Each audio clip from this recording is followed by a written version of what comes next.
Matar, qu'est-ce qu'il veut régler? On se connaît bien, Mme Matar, etc. On connaît le terrain. Combat ensemble depuis longtemps. Donc, même s'il est vrai que son frère ou son cousin, comment ça exactement finalement, bonne relation de parenté, la gënoon nekkal sur le terrain du combat, des valeurs, etc. Moi, Latif Gueye. On a cheminé avec moi des années. Je n'ai jamais cheminé vraiment avec Mme Matar ni, hein, à part que des fois, je l'ai beaucoup soutenu sur des combats par ma plume ou par ma présence, ou nous attaquer quotidiennement. Par exemple, lorsqu'il a eu ses problèmes avec sa fille là, am ñu génn ay intellectuels musulmans aussi ak ñeneen. ñu génn di wax voilà balaa ngay wax ay valeurs nga yar sa doom ba pare. sa doom a ngi nii figé ba pare ma attaqué leen avec ma plume amul lu ma leen waxul sama page Facebook mais vous n'avez pas honte, shame on you daa leen wax kii am problème ci njabootam ngeen bëgg a jaxase loolu ak combat de valeurs yi muy mëne et cetera amul lu ma leen waxul mais donc adhéré wu ma Jamra ànduma ak moom sur certains combats de terrain et cetera et cetera et cetera donc mais non là. Il est même arrivé des fois sur des questions très sensibles de combat, sur des questions au niveau même étatique, de façon discrète. Je dis que je suis voilà, bon, ok. Donc, je suis quelqu'un de libre dans mes opinions. Et que si je suis d'accord avec moi, selon ce que je suis d'accord avec moi, je vais dire. Par exemple, c'est des positions publiques. Il y a un problème sur le plateau, on est d'accord avec mon fils. Ça n'a rien à voir. Il y a une question d'un certain niveau, que je vais régler.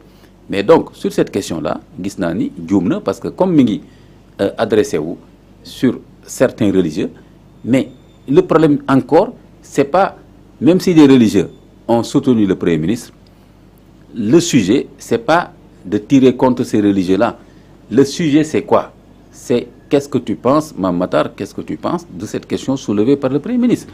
Maintenant, le fait que moi, je suis religieux, bi Mélenchon etc., ça engage ces religieux-là. Mais sur cette question du port du voile, quelle est la position de Mme Matar?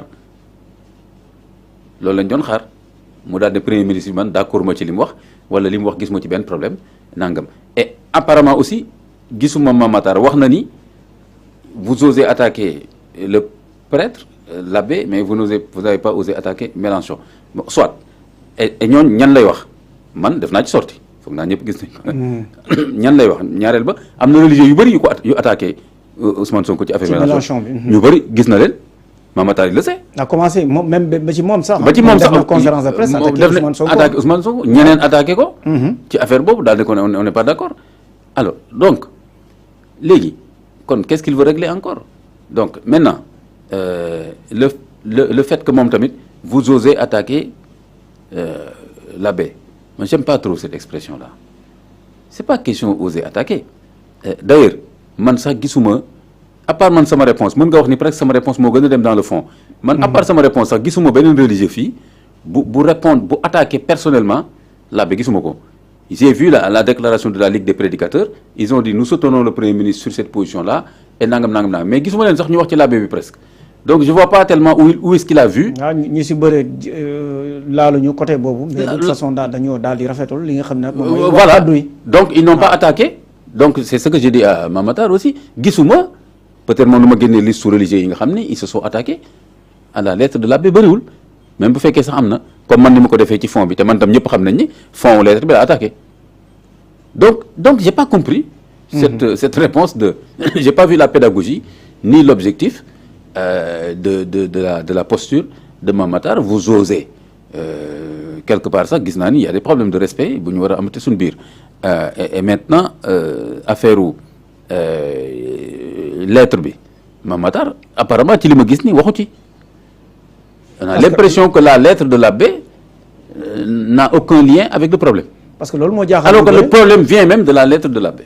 ñu bëri dañu jàpp ni moom comme dafa nekk fii di xeex li nga xam ne nag moom la ñu tuddee ni li jëm ci ñi nga xam ne duñu muuru wala di génnee li nga xam ne nag moom mooy cër ci jigéen moom mu jàpp ni combat mooy nañu jàngal gune yi li nga xam ne nag moom mooy valeur parce que moom jàppul ni xale chrétien la wala xale musulman mais de toute façon daal nañu jàngal gune yi li nga xam ne nag moom la suñu maam yi bàyyi fi ni bàyyi ñu ngi koy def. waaw voilà loolu moo nekk combat qu'est-ce te ñu bëre dañuy jàpp ni moom dafa war a daal di génn daal di rafetal li nga xam ne nag moom mooy port voile bi parce que gis nañu ni distinction la war a indi séparation bu rëy ci diggante doomu jullit yi ak ñi nga xam ne nag ñoom ñooy chrétien. de toute façon communauté bu nekk mi ngi jàngal njabootam ay valeurs am y compris le port vestimentaire et cetera et communauté bu nekk tam nañ ko respecter ci valeurs yooyu par exemple les valeurs vestimentaires yi muy jàngal ay njabootam donc la communauté musulmane bu yaree doomam bu jigéen ci na muur cëram bu demee ci école enseignement général catholique yi dañ ko war a accueillir dans le cadre de la loi et de la cohésion sociale problème bi loolu la keneen ku jàngal sa doom leneen yeneen valeur yeneen port vestimentaire y a pas de problème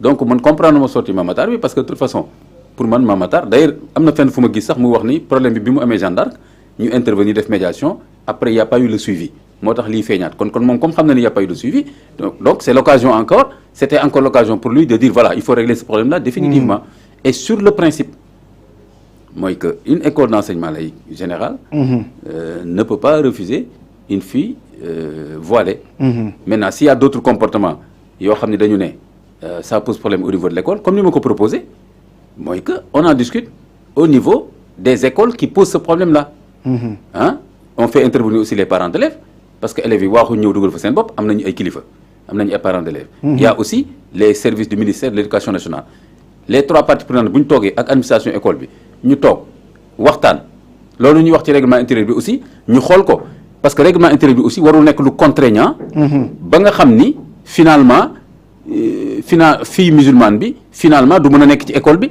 donte woon sax waxuñ ko ni doo fi solee voile loolu tam discussion de fond la man ci yooyu laa doon xaar Mame Matar plutôt que di fustiger ay religieux soi-disant que Mélenchon xoolal c'est-à-dire problème bu Mélenchon boobu qu'est-ce que ça a à voir encore avec cette affaire de voile religieux yi d'accord yu xasul woon Sonko wala ànduñu moom def Mélenchon c'est un autre sujet est-ce qu'on va passer le temps dans ce pays-là à tout mélanger voilà Mélenchon c'était une question politique boo xam ni ñi wax nañ ko fii c'est une question de nos filles et de nos nièces qui vont aller à l'école au Sénégal Mélenchon fële la jóge ñu invité ko mu ñëw wax li muy wax ñëw et cetera mais sujet bi lii la woon donc foofu laa comprendre c'était aussi un moyen pour mun a defaraat li nga xam ne mooy cohabitation bi tam ñaareel bi aussi Mame Matar pourquoi leçon boobu mu def les religieux musulmans j'ai vu qu'il n'a pas fait cette leçon à l'abbé objectivement parce que boo nee religieux musulmans yi bon yéen l'abbé ngeen yëpp Mélenchon ñëw na fii ñemee woon wax dara Ousmane Sonko admettons te en plus demeewul noonu ni ma la ko waxee mais pour équilibrer parallélisme des formes